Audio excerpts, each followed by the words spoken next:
Social மீடியாவில் bike வாங்குறது, car வாங்குறதெல்லாம் கெத்தாக வீடியோ போடுறாங்க.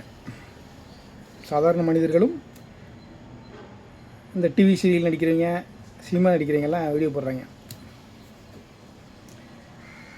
ஒரே ஒரு பைக் வாங்குறதுக்கு, ஒரே ஒரு கார் வாங்குறதுக்கு,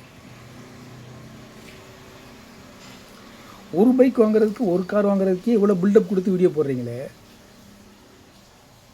தினம் 100 பைக்கு 100 கார் விற்றுக்கிட்டு இருக்கேன் ஷோரூம்காரன். அவன் எவ்வளோ பில்டப் கொடுக்கணும்?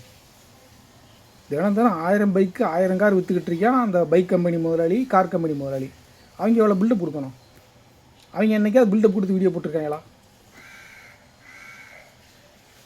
நீங்கள் ஒரு பைக்கு தான் வாங்குறீங்க, ஒரு கார் தான் வாங்குறீங்க. அவங்க ஒரு நாளைக்கு 1000 கார் விற்கிறாங்க, 1000 பைக் விற்கிறாங்க. அவங்க எவ்வளோ கெத்தாக வீடியோ போடணும் சோஷியல் மீடியாவில்? அப்படியெல்லாம் போட்டு பார்த்துருக்கீங்களா?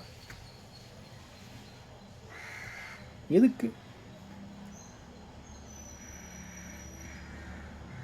இதில் இந்த டிவி சீரியல் நடிக்கிறவங்க கார் வாங்கிட்டாங்கன்னா அவங்களுக்கு குண்டி விழுகிறதுக்குன்னு ஒரு சில சேனல்லாம் இருக்குது. தன்னுடைய கடின உழைப்பால் கார் வாங்கியிருக்கிறார் அப்படின்லாம் போடுறாங்க.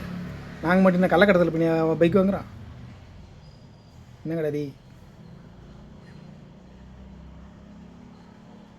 நாங்கள்லாம் கள்ளக்கடத்தல் பண்ணி பிரார்த்தல் பண்ணி வாங்குற மாதிரி அவங்க மட்டும் உழைப்பால் வாங்குற மாதிரி வீடியோ போடுறீங்க.